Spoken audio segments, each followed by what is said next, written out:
Hold on, wait, someone's at the door. You need to... Okay, Destiny. I can't mess with it's mind games. Hi, how's it going? We're going great. Hello. How you guys doing? Doing We're good. doing great.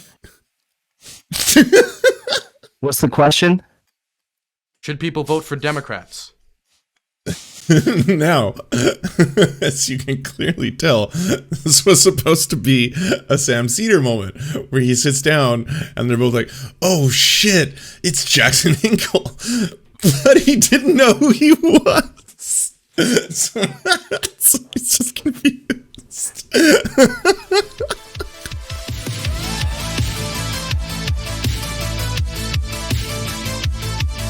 Well, some of you may have heard of the Hippy Dippy podcast. It's a competition that takes place Friday nights, hosted by Dylan Burns, frequently related to topics of debate. It's basically the wrestling equivalent on Twitch. So there's a belt to win. The production value has been going up. There's a lot of controversy surrounding what takes place. And I'm not going to show you the whole Hippy Dippy. You've probably all watched it. But this one was memorable because it had a Sam SEDER moment, or an attempted Sam SEDER moment, which was really quite funny. Very funny to me. I clipped it. I just think it was objectively hilarious that it didn't kind of fall apart. It didn't come across as I'm sure it was planned to be executed. And so the highlight of the Hippy Dippy is obviously one major title bout, and it's going to be between two giant headliners. And this one we had Infrared, who's basically a pickup artist on Twitch, who's also a self-described Marxist-Leninist, versus Destiny, the omni-liberal, the king of the libs. Now, I knew that it was going to be entertaining, because Infrared is kind of like the Alex Jones of the MLs. He is wildly entertaining when he goes on his rants, and he likes having a very distorted microphone that he can scream into kind of stuff. And of course, him battling Destiny I thought was going to be entertaining as well. But I had no idea what I was actually about to experience. So I'm going to try and teenify our little things here so I can give you the full screen. Is he a pickup artist first and foremost? No, that's just my own line, but they do a lot of pickup artistry stuff. They do a lot of John Zerka style. They're in that kind of Twitch atmosphere. Like, here's the thing that I try to remind people about Twitch. Like, everyone on Twitch is first and foremost a Twitch streamer. You can be a Twitch streamer who uses your platform for a whole bunch of really good things. You could be a Twitch streamer who does a whole bunch of fundraising and charity, who talks about mutual aid, who's like, you should go join the IWW, go support unions, go support workers. But at the end of the day, you're still a Twitch streamer saying that stuff. And so you can still be a Twitch streamer who also happens to identify as a Marxist-Leninist, or who identifies as an anarcho-communist, or an ANCAP. It doesn't matter. Like, that political side of you doesn't change the fact that you are also streaming on this platform, and you're trying to do the same things everyone else is doing, which is to get more views, get more likes, get more clicks, get more bits, get more subs, because the whole thing is arranged to do that, to try and kind of make you think, well, you have less viewers than yesterday, you're a failure as a human being. You have less subs than last month, you must have done something wrong. You better go ignite some drama, you better go start some fights, go have some debates, because if you do all that, then your views will go all the way up, and that's what really matters, right, is the views and the subs and all the things therein kind of stuff. Yeah. I think I got it at a clothing store in Van. I can't remember which one. Let me get back to you on that. But anyways, this was the start of the Hippy Dippy. Happy to have you both here today. I would like to thank you both for deciding to join today's programming for the Hippy Dippy Championship. Whoever wins today will be the Hippy Dippy Championship. That award, of course, comes with a over $300 professional belt that we have designed personally for the person to be awarded, as well as many guaranteed future appearances on the Hippy Dippy programming and championship defenses. I would like to thank you both for coming together today. I would like you both to introduce yourselves quickly. Destiny, would you like to introduce yourself? I am Destiny, the reigning Hippy Dippy Belt champion. I slaughtered my last opponent with alacrity so hard that I believe that they and their crew left crying. And I'm here to do the same once more, to defend the belt against these horrible tanky scourge while defending my boys, the Democratic Party in the United States of America. That's what I'm here to do today. Okay, and now we're going to throw it over to Infrared. Would you like to introduce yourself? I'm Oz from Infrared. I am here. I don't know what a Hippy Dippy is. I don't know what a belt is. I don't know anything about that. I am here to prove Marxism, Leninism in the age of multipolarity in the post-COVID world. I am here to debunk the lies about the so-called Democratic Party. There's nothing democratic about it. I'm here to debunk the idea that the establishment is the only bet and the only choice we have. I'm here to defend the idea of a big tent third party. And And this is why watching this, I was just watching for the memes, obviously, because there's so much meme potential here, and trust me, it delivers. It's at the very beginning. It's the best meme of the entire night, but it's also tough because from a political standpoint, well, I would probably find myself somewhere agreeing with, the Democratic Party is absolute bullshit. So this is kind of a tough one. At the same time, would I prefer the Democratic Party to Trump? Yeah, of course. Do I think a federal level third party is viable? I don't at this point in America, especially with what we saw happen to Ralph Nader in one of the largest third-party runs I've seen in my lifetime, for example. I think third parties are totally viable on much smaller scales and smaller levels. After all, Bernie Sanders ran as an independent most of his career. And then if you want to talk about it on the federal level, I think personally that you need to put lefties into positions of power within the Democratic Party until you just erode it from within. But yeah. let me tell you something. I don't intend on losing. Happy to have you both here. And I would like to thank the production staff for the amazing Titantrons and Billy the Fridge, the internet legend, for the amazing intros for both of them.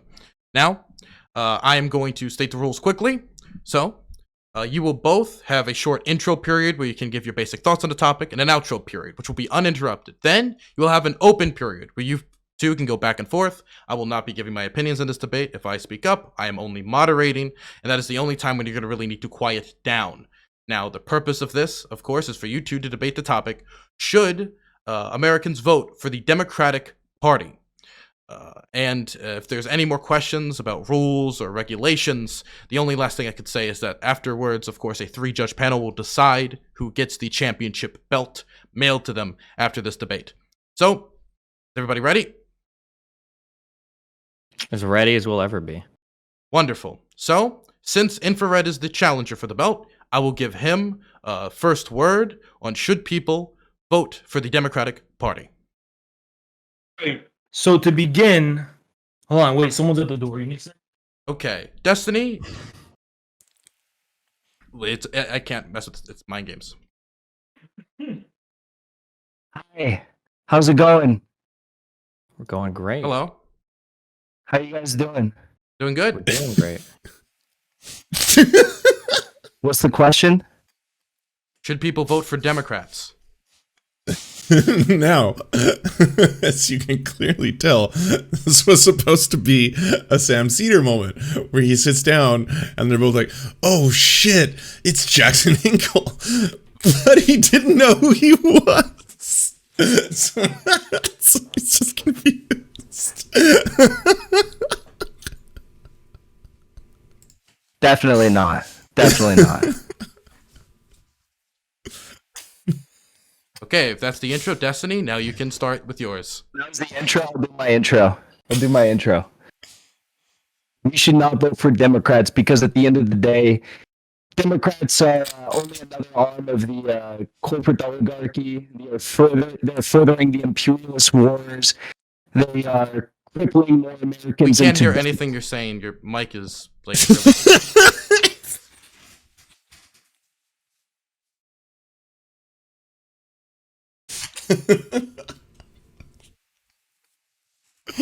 Oh, it's so good. I honestly, I have to thank everyone involved in making this happen. This is just absolutely brilliant. Oh, sorry, let me catch up on these. Destiny's met him in person, recognized him. He knows who he was. He was just making it awkward. Ah, okay. Well, that's almost even better. like fucking up. Is it too loud? Yeah, it's like the gain is like immense. All right, can you hear me now? Yes. The Democratic Party is furthering the crippling of the American public. They're further indebting them. They're driving us into more imperialist wars. They are causing us to not have health care, not have free public tuition. They're preventing all of the basic necessities we need to have a prosperous society. Yet they're all running under the guise of supporting these things, and they're sheepdogging more people into the Democratic And yeah, I know. It's unfortunate because like he does have some points, and there's some very salient talking points that are being delivered here. It's just the method, like because if I was a normie watching this, let's just say I'm not apolitical, but I'm kind of undecided. I don't know really where I land. I might kind of be a liberal, but I'm skewing towards wanting SOCDEM policies, or maybe I'm interested in some of this leftist stuff. I've just heard about it, and then all of a sudden this was my introduction to these concepts. I would be like, what the ever-loving fuck is happening? Democratic Party in an effort to co-opt the movement. And at the end of the day, they only further isolate people from actually achieving any of these goals. So, I think if you look at the actual policies that have been failed to have been passed but have been supported by different candidates, you can see that, they've lied time and time again about the things that they say they support. And even then, some of the things that they do say they support from the get-go, such as wars with Taiwan or wars with China over Taiwan, or supporting public options that will only further decimate the healthcare industry, the healthcare plan in this country to guarantee universal healthcare to all people. It's only going to hurt more Americans, and that's what they do. Okay, Destiny, your intro statement. Voting for third parties is a waste of time. None of them have a shot at making it anywhere. The only thing that's good for third parties. It's so awkward with the look back. Did we do it? Did we roast them? They've been Sam Cedered. Should I? Do you want to do the rest of it, or what are we doing here? Is getting Twitter clout or having fun debates, I guess, on Twitch or YouTube. If you truly want to support things like a more robust economy that supports workers at the bottom, healthcare that works for everybody and not just people that can afford the best private insurance, relatively less hawkish foreign policy, people that support things. Do you think if you were adequately prepared, you could beat Destiny in a debate like the hippy dippy? Well, here's the problem. This topic, for example, is not one that I would really like. I would be a tough person because, like, should you vote for Democrats? In my opinion, in opposition to conservative, yes. But this is harm reduction at its finest, right? We're talking about the lesser of two evils. I personally am not a fan of the Democratic Party, and most members of the Democratic Party. And my prescription for this entire problem that we have is, yes, if you want to talk about a third party, which I know the Jimmy Dore crowd is really big into talking about the third party or alternatives to the democratic system, you can probably achieve great things, but you have to do it at a much less sexy, and it's a lot less sexy in terms of talking about it online. Like if you have a show and you're like, hey, by the way, we should start a third party. We're going to start a third party and it's going to be a federal party. Yeah, that's a lot more exciting. Everyone's like, yeah, this is the alternative. This is going to be what finally destroys the Democrats and the Republicans in the upcoming election. Whereas, like, if you actually cared about this, like, I want to make a change, you would have to do it at such a small level that it would not have a lot of, like, appeal to people outside of maybe your local electorate. And you could possibly win. Like, independents do win in local elections in the United States. But then after that, it's like, well, what more do we really talk about? Things around medical science. So, for instance, stuff related to vaccines or the coronavirus. If you want to support people's right to vote, if you want to support the ability for unions to exist, and if you want to support a party that believes in climate change, I think that it's probably more important to support the Democratic Party than to throw away your vote on some mimi third party that doesn't have a snowball's chance in hell of holding any effective office. I think that if third parties really wanted to build real power in this country, they would spend more time actually winning local elections to build real support for their movement instead of just doing this like Hail Mary for the presidency every year where they can raise some money, have absolutely no effective change, and then write a bunch of books later on about the failures of their parties and all the excuses they make for it. And yeah, that's what we're here to talk about today, I guess. Okay, it is now open dialogue. You two are free to go back and forth. You may begin. So I think Destiny begins from the presupposition that the Democrats are the only ones who support this, and that no one else actually has a chance. I'm curious to know. Anyways, that's the highlight, in my opinion, of the entire thing was the ambush. I thought it was great. The rest of it, they go back and forth. I think Destiny, his feed glitches out at one point. Just kind of funny. And there's a handful of memes that get tossed back and forth. But oh yeah, I think the glitch is around here. Yeah, gets matrixed at the very end. Being able to address the housing crisis. So that's just one example of where I'm coming Who from. won the hippy dippy belt? I think it was a 2-1 decision for Destiny, but Has at the very end quits before the announcement and just says that he doesn't care about the belt. He was just there for the opportunity to debate Destiny on such a big platform and to spread the message. From what I'm talking about this, a third party isn't a guarantee. All it means is you have a fucking chance. I have never preached any guarantee whatsoever. All I've advocated for is a goddamn fighting chance for the American people. That's all. Okay, Destiny. When you... Oh, I didn't know he made his own belt. Ah, so he doesn't care. But at the same time, he has his own. Wild. And then we'll have the vote. The judges will vote. Doesn't it? When you talk to people about third parties, usually they're pie in the sky dreams. People that don't have a good understanding of. I haven't actually seen this clip you just sent me. Hold on one sec. Okay, what is this? Do a rematch with Destiny. Oh, because he lost? No. Okay.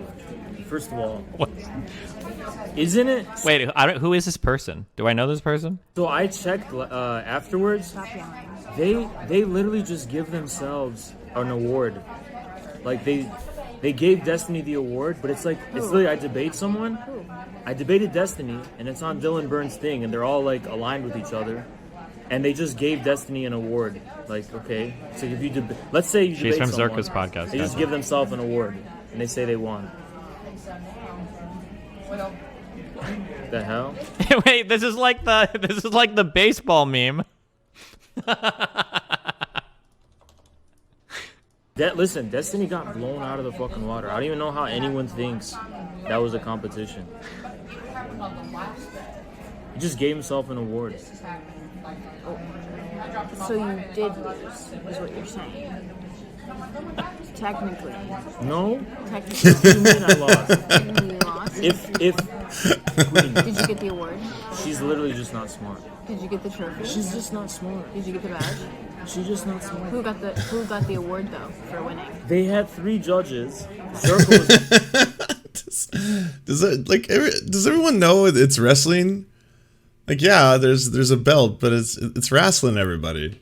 Like, I feel like this has been the Hippy Dippy has created this faux drama cycle both times now, where it's like, hey, by the way, I wanted the belt, but I didn't get the belt, but I really wanted the fucking belt. But I don't care about the belt, but also I really care about it.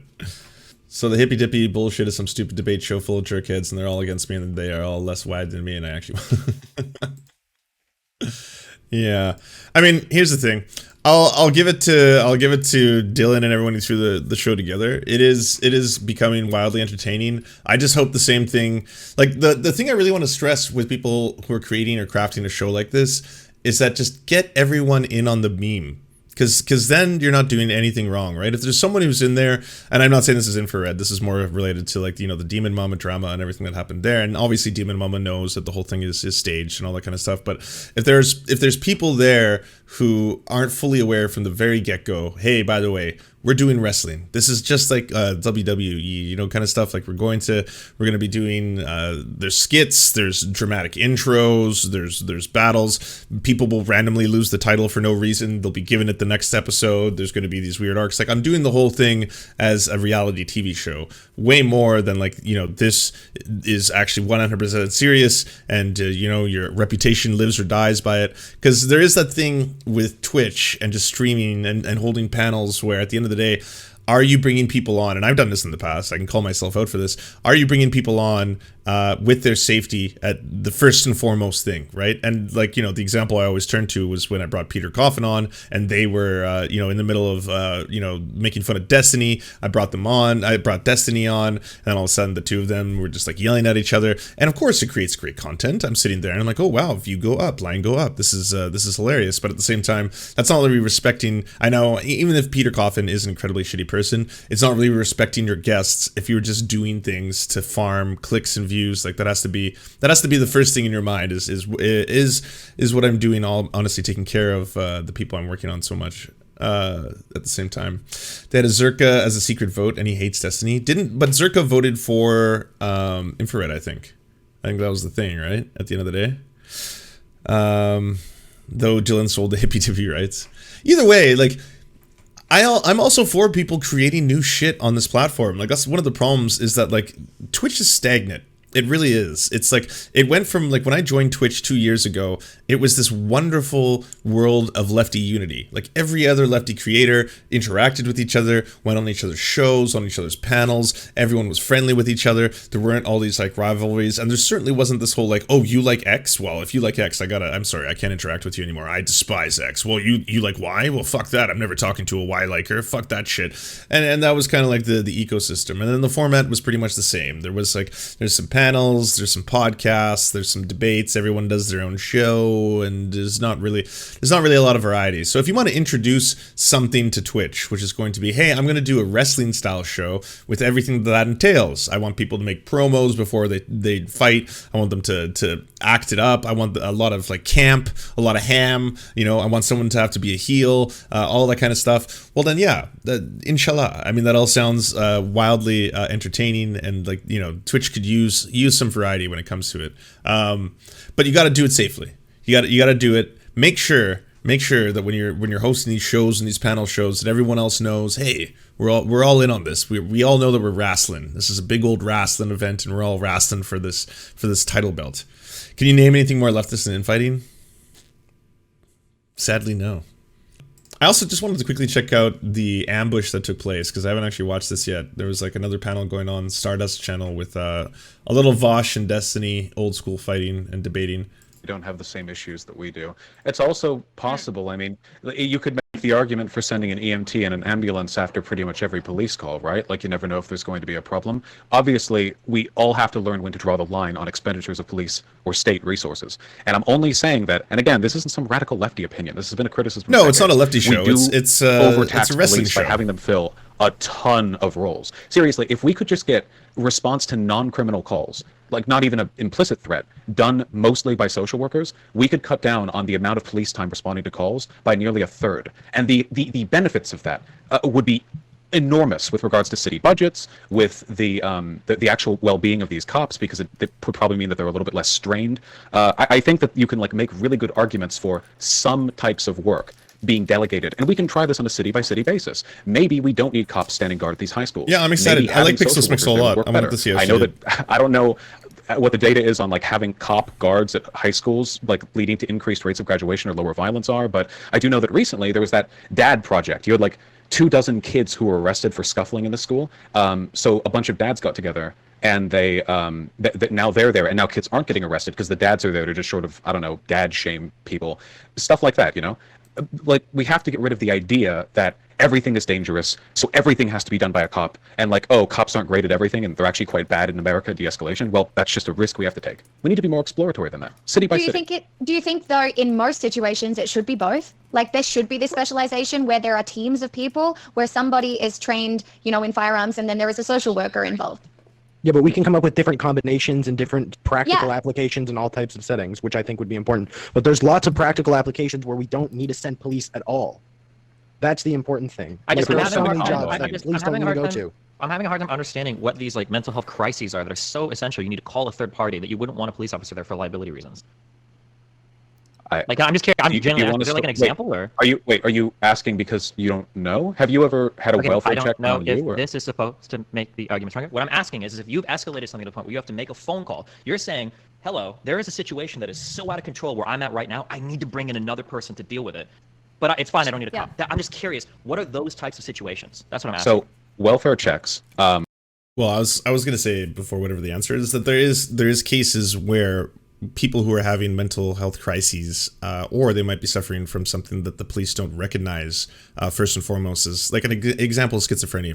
Like if you have someone with schizophrenia, they can have very intense paranoid delusions, and that can come across to you as someone who's either really high on drugs or very prone to violence or something to that effect. So the idea is that the police and the way they're trained in the United States is primarily about self-defense first and foremost, as in you have to protect yourself as a police officer because you're going to be dealing with some of the most dangerous parts of society. Like, that is your job by definition. You're going to be one of the first people or a first responder who's going to be in an environment where, yes, you could be shot or you could have a dangerous situation happen to you. That's the way that police training is basically characterized in the United States. And that's one of the big problems with police training, is that is what they spend a very large amount of their time on, is concentrating on shoot first, make sure that you aren't going to be killed on the job, that kind of idea. It doesn't blend well with people who are having mental health crises for a variety of reasons. Like, you can probably already tell if you arrive at a scene and someone is having a schizophrenic episode, then they need someone who's probably going to be able to identify that first and foremost.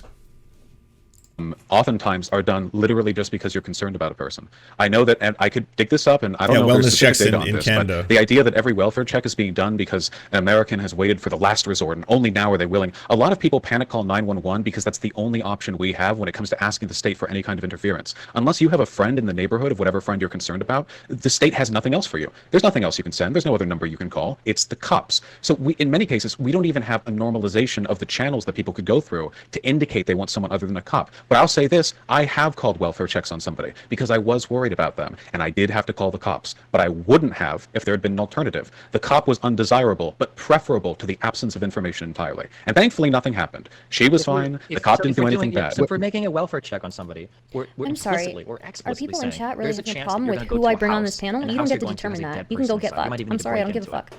Like, do we just send like a social worker there, and the day either break in, or when the social worker gets there, nobody answers, or do they call the I cops? think that or- is an extraordinarily small fraction of the total range of, again, this would be like Wait, every no, time. Okay, you keep trying to say like, wait, hold on. You keep trying to Wait, say like, I'm sorry, do you there's have no numbers on how fraction- often that is the case?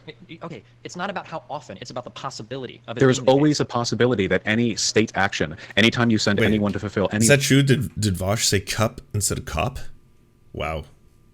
Well, we know where his priorities lie. I'll say that much. role at any house, something horrible could happen. Now, if you would ask the majority of people, Now, Chad is saying abolish debates. They're always going to be a part of online culture. It doesn't matter what you describe them as. You can name them something else because technically, like, they're not like Oxford-style debates. It's not two people who come in completely good faith and they're going to have a moderator and they're going to have set amount of times. First, you speak for 10 minutes, then you speak for 10 minutes. Intros are over, and then after that, you're going to have 5-minute rebuttals within these little frameworks you're going to be allowed to answer, and then audience Q&A, and then they follow up with the conclusion and the closing statement. Like, that's typically how the way debates are structured. It's more just our two titans, two egos going to meet and then discuss some issues. I would say that they're not completely void of utility, just not in the way people think. Like, they can be good for turning people of one audience perhaps onto new ideas. It depends on how everything goes, right? But for the most part, a lot of them are screaming matches, just two people yelling at each other on the internet. And we all watch. We never turn away because everyone loves blood. Like that, at the end of the day, we're all vampires. We're all vampires for the blood. Every single one of you. As soon as something online is happening and something else happens, we all turn away and we have to run over to that and be like, well, I have to watch this now. You know, that's going to happen. And the best debates were the old style ones where you just sent letters to each other over months. Yes, the old classic debates. Yeah, where people would just do penmanship and be like, yes, dearest Hinkle, I do feel perhaps that you were a bit uncouth in your initial statement that the worker emancipation must come into form. And then you would have a long, nice record of everything. Stay calling for a positive, welfare 420. check. This Do is you a want panel cop full of or a lefties. You can social shut the fuck worker up. sent Like, to the house of that no, person? it's not I an would be ambush on willing to bet anybody. the majority would ask Somebody for a social wanted worker. in. Not all, but I do think that's a decision they should at least be able to make. Wait, hold on. I didn't know that was the topic. Dick sucking vampires? Let me see this. The discussion before, would you let a dick-sucking vampire suck your dick so you become a dick-sucking vampire too? What is your stance? So you get an incredible blowjob, but the cost of said blowjob is that you then have to sustain yourself exclusively through blowjobs. I would probably opt not to become a dick-sucking vampire just because I would like to have the option whether or not in any given day I would like to suck dick, not as in I have to suck dick. That would probably be it. Like that, then it just seems like more of a necessity, right? Like you wake up in the morning and you're like, well, I got to plan my day out. At some point, I will have to suck dick. It's just like it's an inevitability, or I'll die. So that seems a little more stressful than just being like, well, could have a calm day, might suck some dick. We'll see how it goes. You know, we'll just see how the mood strikes.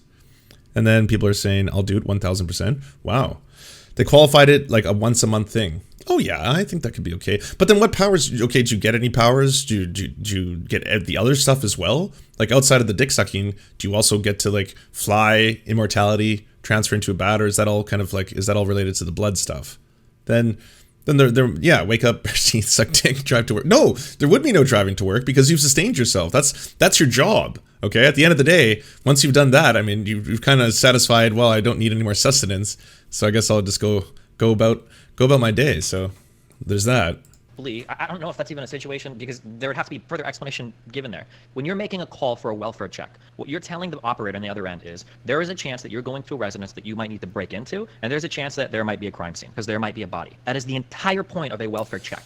A welfare that's check too metaphysical. that Avail. there is somebody that you are concerned about in a house, and you cannot get a hold of them in any way. So they're not responding to any sort of phone call, cell phone, whatever, and you don't have another friend that you can go. I mean, I check think the shortest answer is no, because in essence, you are kind of a rapist, aren't you? Like, is every dick sucking by your vampirism going to be consensual? I'm pretty sure a lot of people would be terrified just to see a vampire in their house. And then if you're like, I want to suck your dick, I don't know if it would immediately be like, oh, okay, well, that sounds great. This is something I'd like to entertain. So when you call an operator, you're saying they could be dead, there might be a crime scene, you might need to break in to check on that person. That's the point of a welfare check.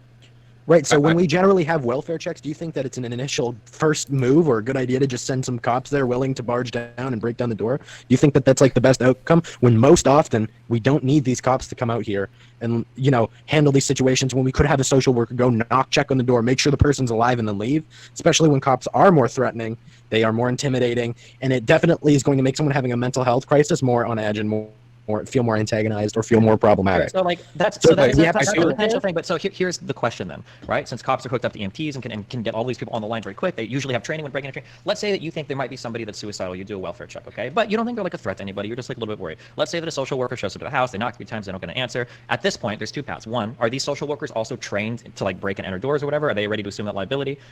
If yes, then they can. Okay. If no, then now they have to call the police to do a break and entry. Let's say that in the time you call the social worker and they're there, the person's like on the floor, like choking on their own fucking tongue because they were trying to OD on some drug or whatever. I guess like are you worried about the fact that now you're just causing more and more time between like a breaking and entering, which you would need to do to check in on some people that might be in the process of killing themselves? Like, is there some number of like, well, it'll happen to one person? First of all, we're talking again about fringe cases. Second of all, I'm pretty sure you could train social workers in that way and give them legal permission in welfare checks to engage in. I want to get in here. I need to get involved with this. I have a fucking question. Then I'd like to finish my response if that's okay. Okay, fine. The biggest rebuttal to this is that the first people you send for a welfare check aren't the cops, it's your friends and family if they're nearby. If we really thought of welfare checks as something like, okay, they could encounter a dead body, you know, there could be a threat, then people would always first call the police. But if they have friends and family in the area, those are always the first people that you call when you want to check up on somebody's well-being. Clearly, in practice, welfare checks aren't like, who are you sending to collect the body? We're talking about overwhelmingly a situation where at least you just check in on the house and see if anyone's there, if anyone's in need of assistance. And I just want to quickly pull up some things. Clean up your room. There's some very interesting articles about this. Hate and Whiskey. Thanks for the tier 1. Appreciate you. Don't call it defunding, but cities across the US have been finding new ways to respond to social problems that don't rely on sending in armed cops. These programs have received a lot of attention, but some are quite small, but cities have been working on local alternative approaches to issues cops seem with least equipped to deal with, including mental health crises, homelessness, traffic issues, drugs, and sex work. Some have tried turning the response over to trained specialists who aren't carrying guns. Others have tried the specialists riding along with the cops. A city-by-city review of Vice turned up several examples. New Orleans has outsourced its response to minor traffic accidents to a private company. Eugene, Oregon sends small teams consisting of a medic and a crisis worker to 1/5 of all 911 calls. And Florida's Miami-Dade County puts a tax on restaurants and uses the proceeds to help move the homeless into shelters and onto permanent housing. Based. These real-world examples point out how cities might ultimately turn to the vague, defend the police. Well, actually, before I give it a full based, if it's just on, why is it specifically on restaurants? Because I think there's a lot of corporations you could tax before you did it to restaurants. They're usually, a lot of restaurants are like teetering on the brink. Like, it's a very hard business to run as a model. These real-world examples point out how cities might ultimately turn to the vague, defund the police chant into a reality. Well, maybe it should become transform the police then. Maybe transform the police would be a better one. Into reality where public safety is separated from across-the-board social services where the police are ill-equipped to handle them. There's also just a drop in the bucket. In most places, armed cops remain the catch-all response team handling everything from loud music to a busted taillight, which results too often spin out of control into violence or homicide, especially if alcohol is involved. The difficulty in policing is that we use a one-size-fits-all model. The person who runs the university policing project, police just aren't trained to do a lot of the things they end up doing. They're trained for force and for law, so you get force and law results. But even before the Minneapolis police killed George Floyd when responding to a report of a counterfeit $20 bill sparking nationwide protests over a debate about defunding police departments, cities were trying out new ideas. Mental health, police departments say 10% of their contact with the public involves a person with mental illness, and those with untreated symptoms account for more than 1 in 4 fatal police shootings. So that right away would be a massive change. Homelessness, a wave of anti-loitering laws across the country have essentially made it illegal to be homeless and task cops with enforcement. 2016, one police department in California reported that 30% of incoming calls were about homeless people. 30%. Traffic. When armed cops are in charge of traffic safety, the economist Alex Tabarrok points out that many police killings occur at traffic stops, like the shooting of Philando Castile. Whenever there are interactions with the police, you get opportunities for abuse and mishap. A lot of us want to limit those interactions in general. And then change it to The Guardian. In 2016, the U.S. Police Department that decided to hire social workers said the Alexandria Police Chief Mike Ward was sick and tired of sending his officers to respond to 911 calls that they lacked the skill and training to handle. In a small Kentucky town of 10,000 people, 15 miles of Cincinnati, Ohio, 2/3 of the calls police responded to were not criminal. Instead, they were mental health crises and arguments resulting from long brewing interpersonal conflicts. Police would show up, but they could rarely offer long-lasting solutions. Often it was inevitable that they would be called back to the same address for the same problem again and again. We've been tasked sometimes unjustifiably with solving problems in our community. Just call the police, they'll take care of it, and we can't do that. It's unrealistic.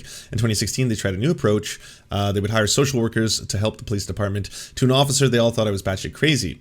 The current police chief, Lucas Cooper, said that he was the most vocal opponent of the plan at the time, thinking that the department would be using its budget to hire more officers for force he viewed as stretched thin. But now, 4 years later, Cooper sees the program is indispensable. It frees officers from repeat calls for non-criminal issues and gets residents the help they needed but couldn't get. As social justice protests continue across America, there's been a push for a reckoning for the role of police in society, as well as calls to defund or reimagine policing. Amongst those calls have been suggestion that police who inevitably show up in parts of the county if you dial 911 for mental health or substance abuse should not be the primary respondents. So these are obviously isolated examples that are showing very promising results, and it's something that should be inspiring to make more people want to perhaps make this change. You got to remember that in large cities, police budgets make up sometimes half of the entire city's budget, so you could definitely relocate those funds into programs that'll have much better results. Because ultimately, excuse me, even if you're trying to sell this to people, you're trying to sell this idea and to people who might be not in any way in the same political arena as you. So you're trying to sell this idea to people who are like, oh, fuck that, defund the police, ACAB, all you fucking lefty Antifa super soldiers trying to like create chaos and anarchy. I don't want anything to do with this. You could be like, well, you're already spending a lot of your money, the city's budget, a lot of it, half of it is going to the police force. And these are the results that we're getting.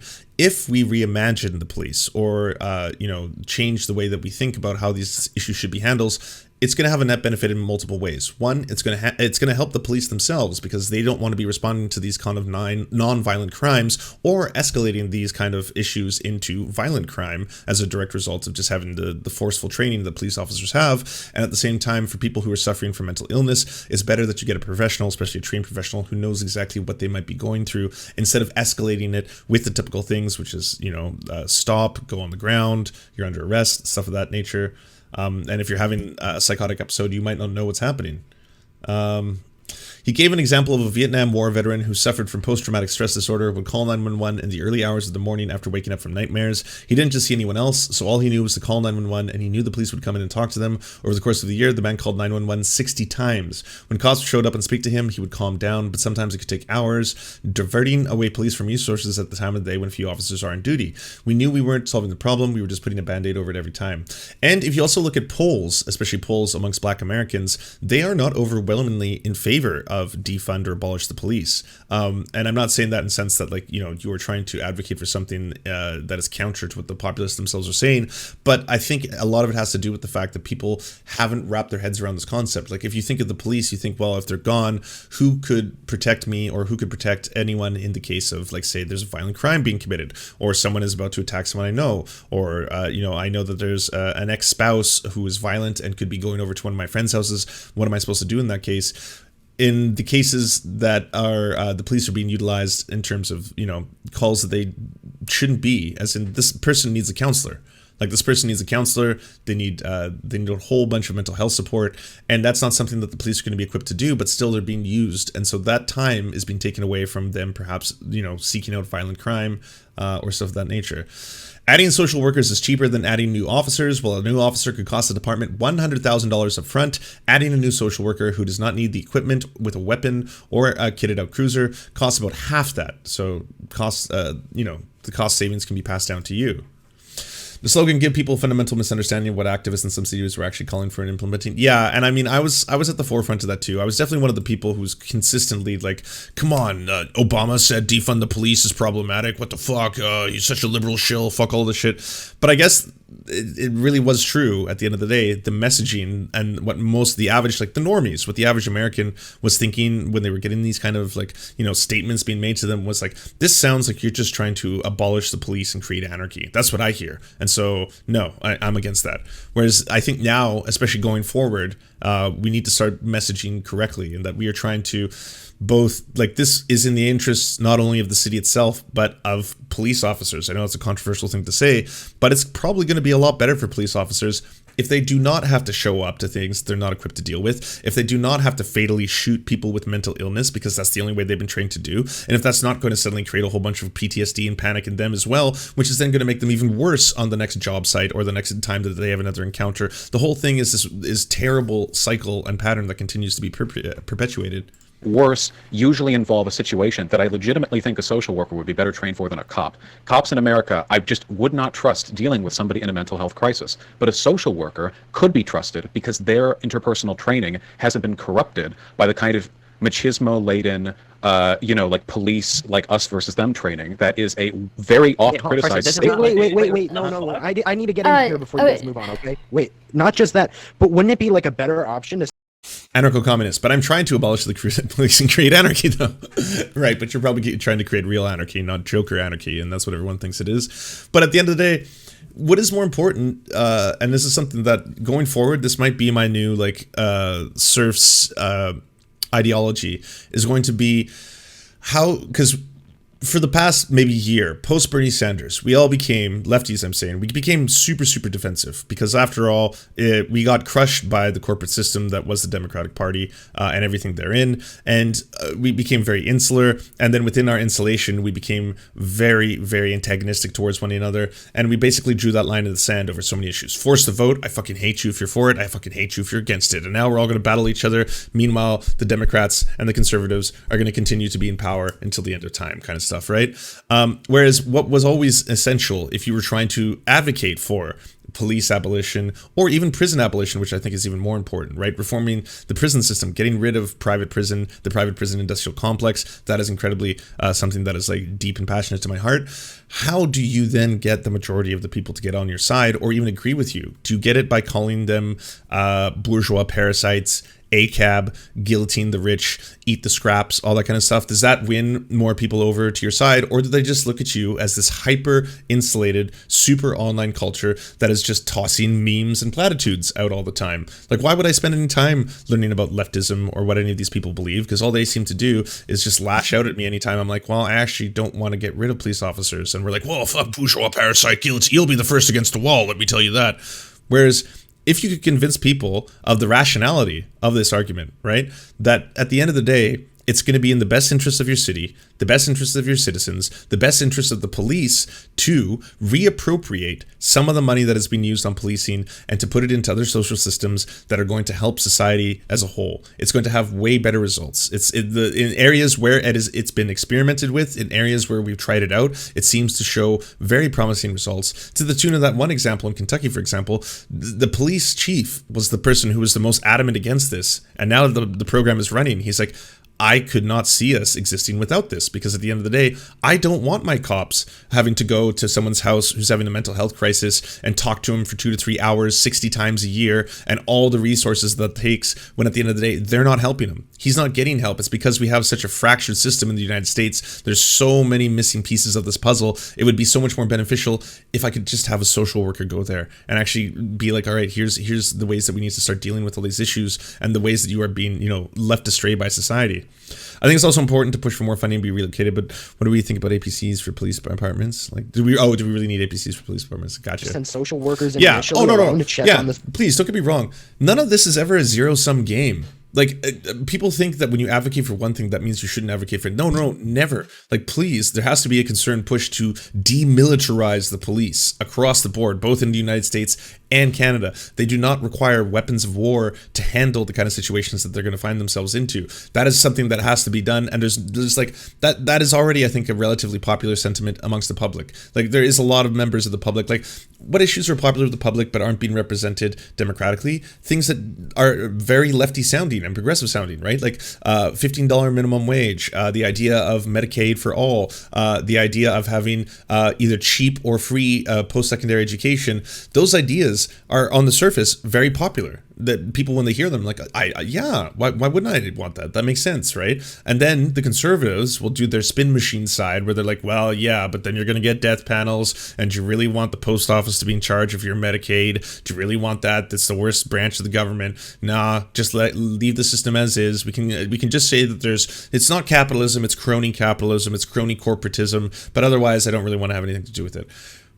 I was one of the most advocate proponents at that time, especially at the height of like the second Black Lives Matter movement, of saying defund the police. And I was doing that because in my mind I thought that would have more resonance with people than abolish the police, because that is too far. But I thought defund the police, this is a message that people can get behind. But it wasn't. At the end of the day, the idea then that in the middle of the pandemic, violent crime is rising for a handful of reasons. A lot of them have to do with the fact that I won't go into those details, but they see that, and then they see this defund the police as like, well, are you just trying to get rid of something that may one day be necessary for me to protect my family? That was how normies saw the whole thing. So ultimately, what did we end up with? Nothing. We got nothing. There was not even any reform. There was, never mind abolish, never mind defund, never mind reform. The answer was nothing. So there is something to be said about being able to properly convey messaging, because at the end of the day, like, everyone wants results. Everyone wants, why can't we do this better? Why are we wasting money? Why are we getting shitty results for what we pay for already? Premises. No, we just went over this. We just went over this. Wait, no. We just went over this. Wait, no. Oh, You're wasting sorry. time. You are. Yeah. Sorry, I keep interrupting this, but yes, that's a fucking incredibly perfect example. Unbelievably popular policy is like the drug war abolition. That one is a very popular policy. It's popular amongst libertarian conservatives. It's popular amongst liberals. It's popular amongst progressives. Maybe the idea of abolishing all, like legalizing all drugs is too far. But for the start, you can be like, we can free up a massive amount of government spending if we stop the war on drugs. We can start there. And so much of that will actually have a ripple effect into the entire judicial system. Because if you stop arresting people for small amounts of drug possession, and I'm just saying drug possession, not just marijuana possession, because everyone can easily identify with that, like, oh, it's ridiculous, it's a plant, why wouldn't we but I'm just talking about drug prohibition in general. That could be a very effective way of messaging this. Start there. Let's all start. We all agree with this. Hey, it doesn't matter what side of the aisle you're on. This is a failed war. It's a massive waste of time, a massive waste of resources, and it's making the situation worse. More people are dying now as a result of the fact that fentanyl's in all of our drugs, because, yeah, this is just going to be what someone who doesn't care about, like, his clients, the drug distributor, who's then going to give his fentanyl-laden drugs to drug dealers, who are then hopefully going to hope that it doesn't kill them, but at the same time, that's just the economics of this entire problem, right? Yeah, so we could literally have police like be Oh down the my street where they God. could wait in the car and come with the social worker, and then the social worker could I'm just, like, sorry, wait dude. No. for them to come out.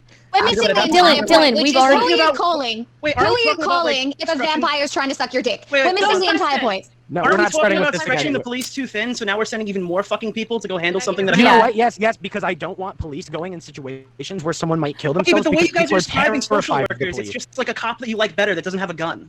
Yes, Yeah, but I mean, they don't even have to go with that's also, It's a- that's yeah. like- I don't No, think that's people not the think case. it's That's going. absolutely not the case. It is I don't know who absolutely- Nicholas is. That's not true at all. Wait, hold on. That's Every time we hold find on. an issue with a Wait, social hold on. worker, you just go, Wait, let's just give them stop. clearance. Wait, hold on. That's an incredibly stupid take. The idea that because No, so social workers are not cops without guns. That's ridiculous. cops and incredibly social stupid take is that wait, every cop hold is on. gonna show Let me up at the door, finish. is gonna be some macho guy trying to mow you They're down. just Hold shoving a on. monster energy drink and killing Destiny, black people. Destiny, That's it's not a what wait, cops do, wait.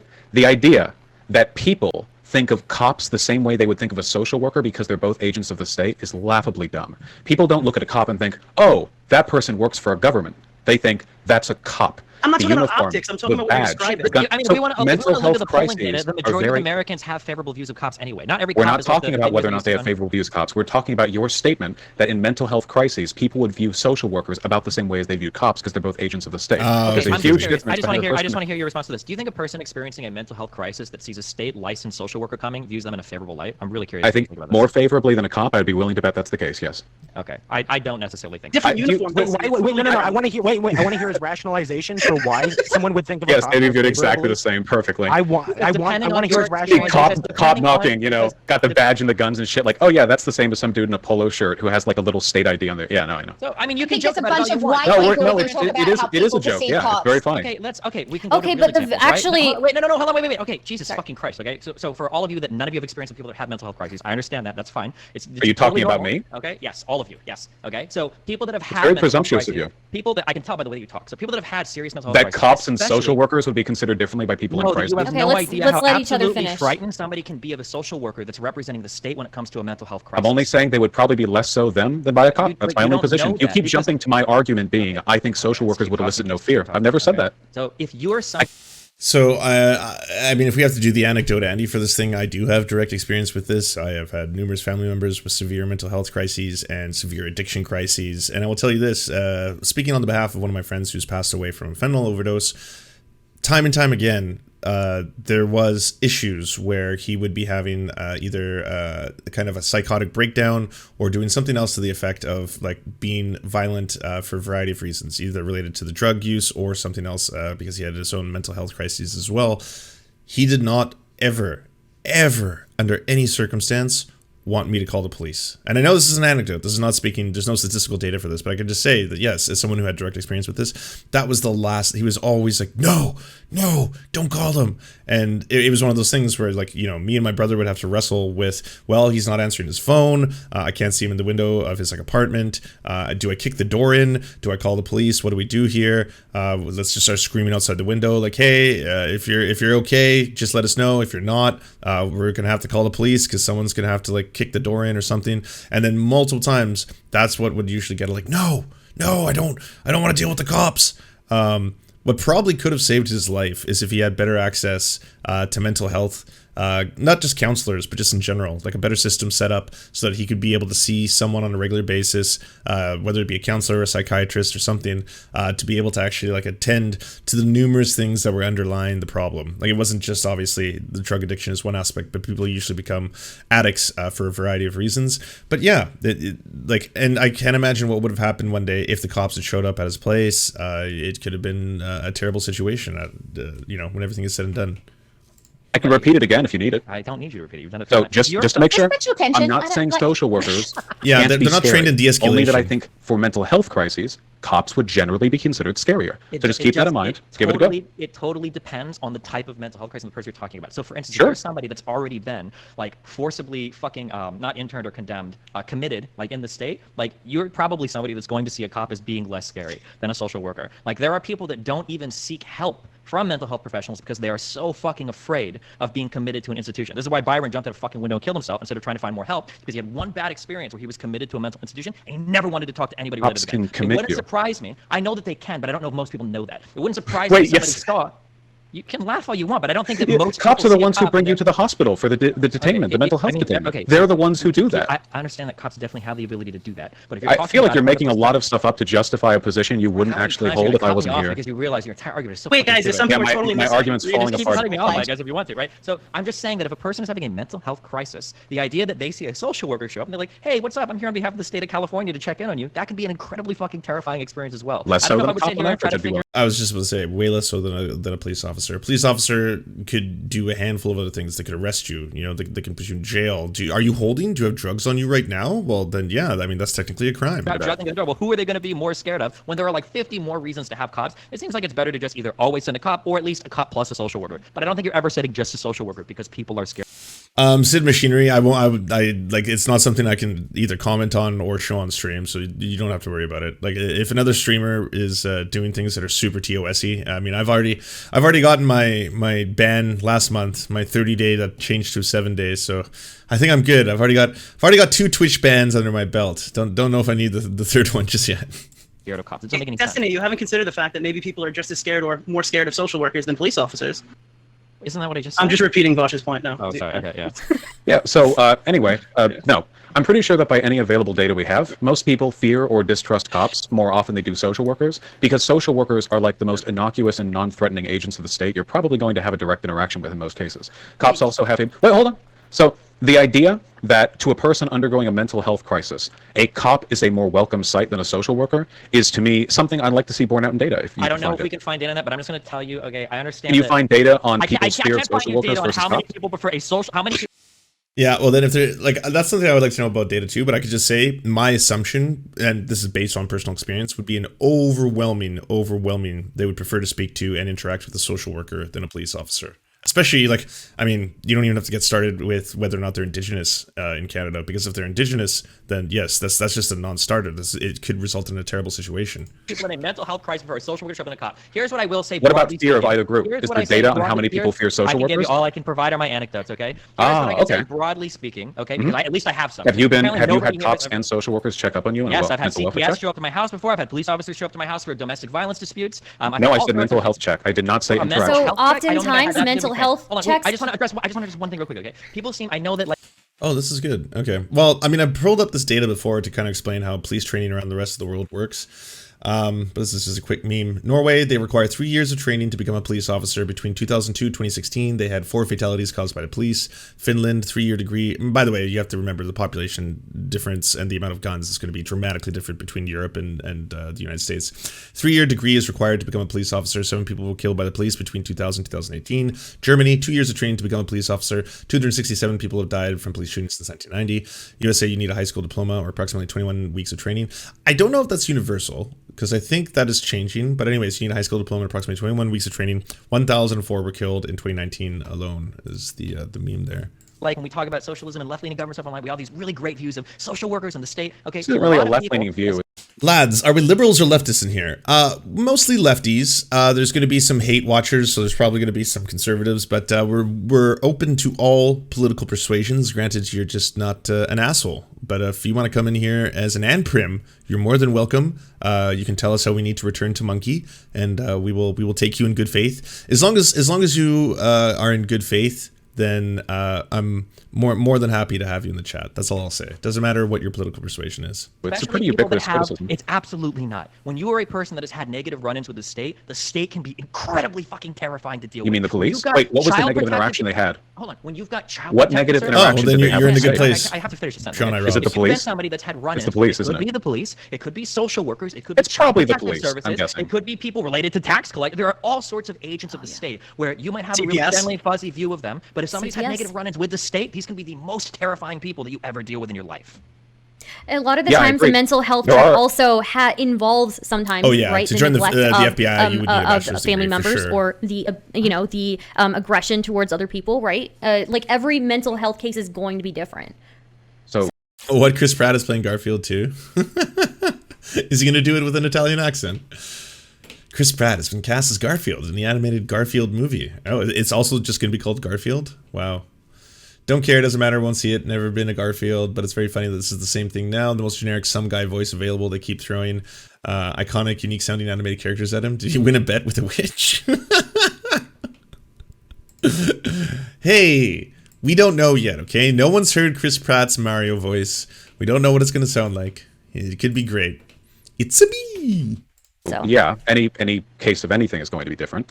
I think that while there isn't going to be specific data on the fear people have of cops versus social workers, I think it's reasonable to say, given the fact that we do know many Americans distrust the police, or at the very least are anxious around them, that's very common, that a mental health crisis is a time where those fears could be elevated, and you would be more likely to be amicable towards a guy in a polo shirt with like an ID badge than somebody in what cops wear, which is some combo of military and police gear. Additionally, when people have, what those social you need workers to interrupt less, okay? You so like 20 minutes of your time. I just keep cutting you off. You cut me off 30 times. You interrupted don't the panel, man. understand I'm just what compensating those for that. social- No, you don't it's understand okay, what it's okay. those Let me social workers interrupt. finish. It's fine. So man. most people's negative experiences with the state are going to be with cops, not social workers. So if you're talking about pre-existing biases against the state, I don't think there are people out there like, yeah, man, I had a bad run-up with the state. Those social workers fuck you up. It's usually CPS, cops. CPS. And keep in mind, It could be your probation officer. Like the thing is, you And just keep don't in know mind- anybody that's had negative run-ins with the state because you And don't keep in mind- understand what that experience is like. and keep in Like, mind, so we're- you're talking so clueless. we're You're like, oh, the only only people that are talking- truly scared of the state are like poor black people that get murdered by cops. Like that's your only experience because on Twitter, I- that's the only connection you have. To people You that are have run-ins with the projecting state. very hard I right know now. it's- Would you I'm like to not argue with projecting. Twitter? I'm going with exactly what you're saying. Is Twitter I'm on just this saying panel? For you to Is say he I in the room? feel feel like I talking should to do right now. this. For Who are you to come out talking and to? say- Wait, who are for you to come talking out and to? say Where's the only Twitter? negative interactions you truly would say, generally they're with police. There are tons of negative social interactions that you can have Now the panel's with been the fixed. state that aren't police. Now, for wealthy And or mentally depressed generally, people, it's Oh, maybe no. it's not. It can Oh, generally why- others why do did that well. happen? If you're the type My of person that has memes. mental health crises, I don't you might know be a why- social Why did worker. someone drop out? Oh, wait, hold on. I don't know why. It's very indicative to me that you don't have a point to make when I say it's probably the police, and your counter argument is it could be other things. That's what probably means, not 100%. Because it's Any probably question? when we talk about the broader population, the most common social type like employee you're going to run into is going to be the police. But if you're somebody that has mental health issues, that might not be the most common type of person. It might be a social worker. It might be somebody representing the state that's about to fucking commit you somewhere because you're a threat to yourself. This is why some people don't even go to therapy because they're so scared that if they say something that sounds suicidal, they're going to get deferred or reported to social services. But they'd and be gonna okay with committed cops somewhere. more Who is than a this? social worker. It's not about.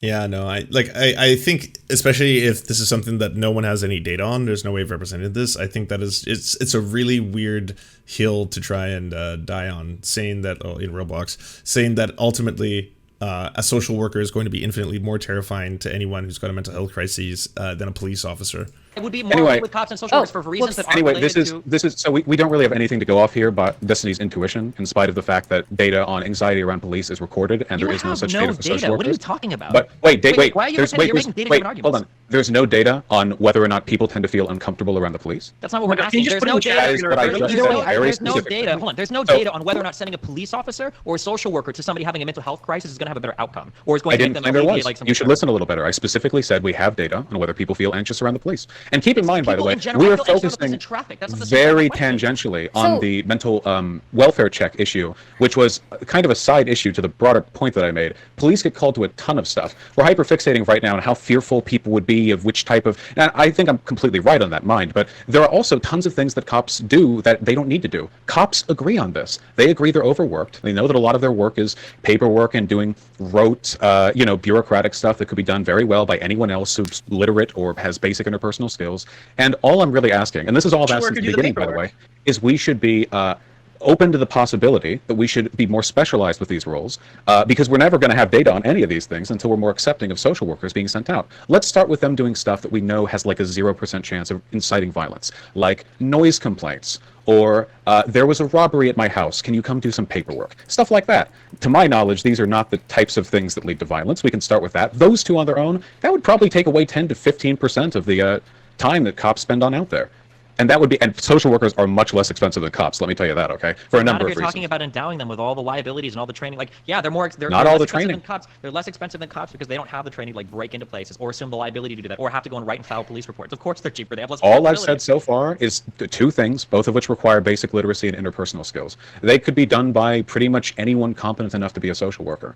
And I also think there are benefits to doing that because, again, there's something inherently escalatory about cops in this country. We recognize that. They're trained that way, and we know how people tend to perceive police officers with the way they dress and act, that social workers don't really do. So To maybe... be clear, the cops aren't supposed to be inherently escalatory. Cops are supposed to be inherently. I didn't say they were de-escalatory. supposed to be. Yeah, no, they, No, they no, just guys, are, if I can- right? When you, If I when you can- call Is a this like a police whole officer, field argument? when you If I- call a police officer, the point of calling the police officer is to de-escalate a situation because it's heading in a direction that you don't want it to go. That's The point of calling that's a the reason why you police call officer can be a number of things. And also, Okay, guys, never said I they're actually need supposed to be move on from escalatory. this topic because we this is like we Well, you have brought other Destiny topics. on because he wanted to talk with me. I mean, this was kind of inevitable. No, I came on because I hate hearing people give shitty takes about like what. Why were you social hearing worker- it? what- because I get linked political. Because shit you were, on my yeah, stream. because you were listening and you got fuming, didn't you? Well, you did a I great didn't job get debunking fuming. me. I just get upset when people say stupid shit like a welfare. If I check checked your because clips, would I cops see are banging on fuming? How many times are you gonna keep Oh my interrupting me? fucking while God. I've I'm watched this sitting play across out you? so many times. It's just the beginning of every fucking gay porno. It's like they're walking to each other and they're like, "No, I'm gonna fuck you. No, I'm gonna fuck you." And then it's like it's literally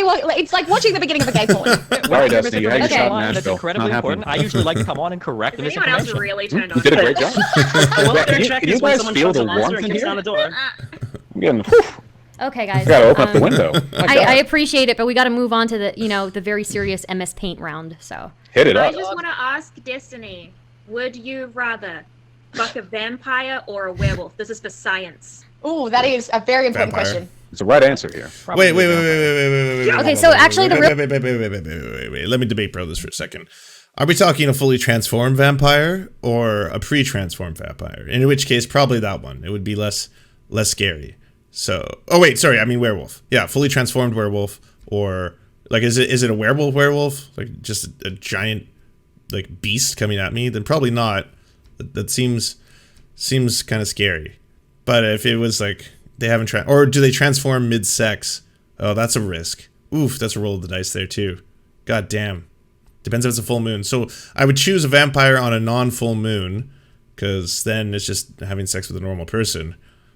Sorry, a werewolf. Fuck. Oh man, I'm gonna get eaten alive. All the fucking Twilight fans are gonna be like, Lance doesn't even know the difference between a vampire and a werewolf? How's he supposed to talk about serious topics now? Fuck.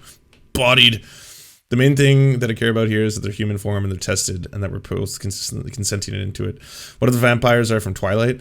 I don't really find the Twilight cast to be all that. If only we had... Hey, what up, Jeff Waldorf? Good to see you. Everyone check out Jeff's channel. Are we talking about a Twilight werewolf, an American werewolf, and London werewolf? Well, either way, I'd rather not have sex with the werewolf. That just sounds kind of scary. I don't really understand. Be more terrified than I would be aroused. The question for this is, right, we were talking about, like, because it's Halloween, you know, Halloween question. So we were talking about if vampires didn't suck blood and they suck dicks instead, right? But when they suck your dick, like, they've had, like, thousands of years of experience. So they give you the best, like, dick sucking ever, right? But as a result of them sucking your dick, you get an insatiable need to suck dick, on a frequent basis. What if you already have that?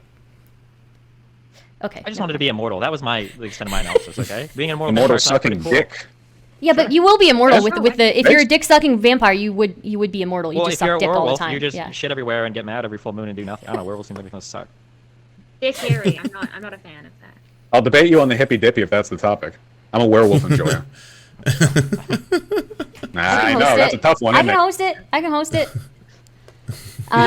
Okay, so Yeah, get that content. Was that the majority of it, or did they actually talk about non-werewolf stuff again? What was the show? And it was like, I can't remember what it was called, but it was like, and I say, hey. Shit for college, and they put everyone in a fucking windowed cell so that the splooge doesn't Also, get I everywhere. changed my mind. True. Yes. True. Your pet is your Gambling drama? Oh no, what happened now? Is it about the Gamba meta? Shit never ends. EA just told Nick Merckx I can't play EA sponsored Apex tournaments because of my gambling streams. Yeah, makes sense. The fuck are you doing? You're still doing the gambling streams. Well, I mean, why would you stop? It's like you're just printing cash every single day. It's so shitty though. I wish that was called out more. I mean, they did a pretty good thing with the whole Hassan slash H3H3 takedown of that. Barney mod in Resident Evil 8. Oh my god, that actually looks amazing. I think this would be scary, to be honest. If you were like in some of the tombs in Resident Evil 8 Village and you were being chased by Barneys, I don't know, that might be the stuff of nightmares. Because that is what everybody is fucking doing. Okay, so all Twitter texts are the same and everything is the same. I am not saying everything is the same. Oh my fucking god. Everything is the same. Everybody tweets whatever, so all my things god. Yeah, that looks terrifying. Yeah, Can we just point out as well how fucking? Can we just point out how weird it is to single out cis men? Oh really? Coffee's isn't that a bit does? fucking like, well, what are trans men then? Do you know what I mean? I absolutely agree. Like, as somebody who got called a fascist recently for saying we should. But Stygians, did they actually provide any new information? Because we watched that incredible documentary already on the gambling meta that had like the whole deep dive into, you know, the offshore accounts, where it's being placed, the cryptocurrency, all that kind of stuff. Like, did they find out even more information? Can it even get worse? It was so bad. It was so goddamn bad. Should be like nicer to liberals, right? Therefore, I am now a fascist. People already throw that term around too flippantly, huh? I'm kidding. My God, you're supposed to be on my side. We're on the same side of the world. God damn it! I promise, I'm just memeing. But like, I understand. Like, this is why I kind of reduced it to hyperbolic statements, because this is what happens with these like online kind of detanglements of what the fuck is going on. Yeah, but the problem is what you're doing is we're taking a collection of statements, some which are actually abhorrent and others which are just maybe hyperbolic, and you're just like, oh, well, everybody's hyperbolic sometimes. So you've taken it where we can classify different statements. So you don't want anybody to ever think that you are hyperbolic. We can classify different statements as like, this is hyperbolic, this guy went a little bit too far, and this is generally horrible, without somebody coming in and saying, oh, well, all of it could be hyperbolic. LOL. So you don't want people to do that to you? Do what to me? Like, I'm pretty sure there's a lot of statements you put out there that are hyperbolic. Oh, I might make some hyperbolic statements sometimes. Okay, 1 sec, sorry. Yeah, I know, I saw this. Steve Buscemi went as Steve Buscemi. It was pretty glorious. Kind of broke the internet with that one. He wears it better than I do. My hat was ill-fitting. That's all I'm gonna say. Plus, I'm not Steve Buscemi, so he's got a leg up on me. Okay, what am I supposed to do? I can't Steve Buscemi myself. I can try to do the eyes a bit, but even then, like, that's as big as they get before I start to smile in betwixt. But I'll defend the point behind anything I say. You could turn the face. If you want to bring up any tweet I've ever said over the past year, I'll defend it to death in front of you. You want to do that? Okay. I mean, like, okay. I do want to respond to Chud logic here. Okay? And I've done this time. It's okay. I'm just sea lining. I'm a very good person. I am displaying how much of a good person I am. I'm very good. Here's what's happening. Okay. Find one of the tweets you deleted. You might be able to get an easy one. There's plenty of accounts of all my fucking tweets. Okay. At least I don't post conversations to my own YouTube that I end up regretting tweets later. Okay. Tell me. Please tell me, oh intellectual man. Here's what are you talking about? Why are you calling him? I'm sorry, I'm just fucking with you. It's Sunday morning. It's very fun. Okay. All I'm saying is that if somebody were to go on and start tweeting out massively, I hate N-words, I hate N-words, I hate N-words, and then somebody else were to go on and they were to tweet, I think that black people are committing a lot of crime in the United States, and it's really unacceptable, right? We can argue that there's like bad things that maybe come from both of these things, but to come on and be like, oh well, everybody tweets something hyperbolic all the time, blah blah blah, it happens, and say that both of these types of tweets are the same is ridiculous. It's not. There are some people that don't just tweet hyperbolically. They have. I never said that they were the same. Hyperbolic can be different in nature. That is not what I said. Hyperbolic. That is absolutely not what I said. Hyperbolic tweets can be absolutely different in nature, right? What does hyperbole mean to you? What does it mean if something is hyperbole? Oh my god, it is something that is oh my god, I'm so dumb. I don't know what hyperbole is. I'm very confused because I am just a woman. Please explain it to me. Help. I want to know what you think is the difference between, like, what is a hyperbolic tweet that's bad versus a bad tweet that's bad? What's the difference between these two things?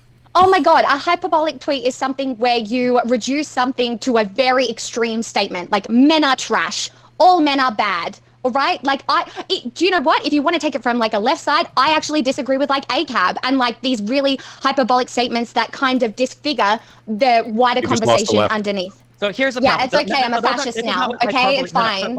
This is not what hyperbole necessarily is, okay? A hyperbolic statement might be one where the essence of the statement is defensible, but you take it a little bit too far, okay? There's a difference between that. Okay, listen, you're too fucking stupid to know the difference between the two. I don't know why you're acting dumb now when you actually are dumb. You don't have to act. You don't have to play stupid. You are stupid, okay? So there's a difference between something where the essence of the tweet is actually bad. All right, take another. I've never seen this strategy before. This may be a brand new debate strategy, and I'm definitely here for it. Drink, all right? I know that's the only way to make your pain go away. Talk yourself out, dude. Go get another bottle, all right? Oh, okay, yeah. Oh, wow, that's an easy call. Rack it up. Another sexism. The fact that we've gotten to this point in this conversation where you're like, oh, it's the fact that you're drinking that I can't defend my points is a little bit of a self-report. But like, whatever. I mean, keep going, please. Where's the self-report? You're the one who's defending the points. You've taken this conversation to attacking the fact that I'm having a red wine at 3:30 because when I'm trying to have the conversation, you're leaning forward. You're trying to protect yourself with your gender, and that's fucking cringe. Oh, okay. But you haven't been protecting yourself through this entire conversation about hyperbole and yeah, I've been defending my points intellectually, not saying like I'm a man, listen to me. Do you not see the difference? Man, this is a virtue signal battle if I've ever seen one. Who's virtue signal? I just wanted to have a conversation about the topic, and she's like, "Oh, explain to me because I'm a woman." Blah blah blah blah. I think it's a bit. I want to get in here. Trying to differentiate. This is the gender war. Let me in. No, let me in. Sorry, go ahead. Finish, Pix. I'm just saying that it's a bit rich that you're trying to differentiate your hyperbole from Bad Bunny's hyperbole. That's all. Because they're not both hyperbole. You don't know what hyperbole means. Okay. Oh my god. I need to get in. I need to get in. I just think it's funny that, and then leave. You'll win the argument. I hate this. I hate being a woman. I hate it. Okay. Child logic. I wanted to respond to your thing for like a while. Wow. I'll give this one to Pixel Smixel, I think.